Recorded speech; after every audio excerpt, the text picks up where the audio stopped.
be showing you guys my house, and this is just going to be my new Toca Boca account, so let's just get started. So right here we have the dad, and then here is the mom, and then here is the oldest daughter. Here is the middle child, and then here's the baby.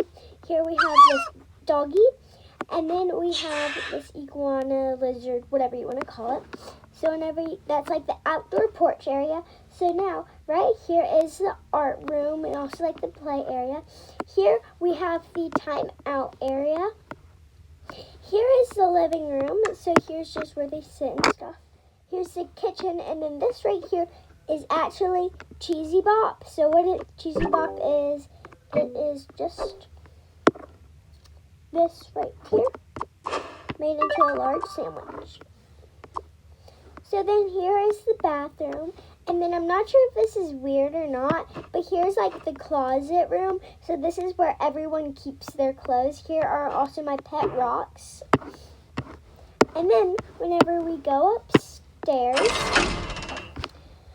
so here's what we have upstairs. It always takes forever to load. So right here is the outdoor area. So we just have a whole bunch of stuff. And then here's the parents' bedroom. Here is the parent-kid bathroom right here. Now, here is the youngest daughter's bedroom right here. And then right over here are the oldest and the middle child. And right here is a candy bear. And that's it for today, and I really hope you enjoyed this video.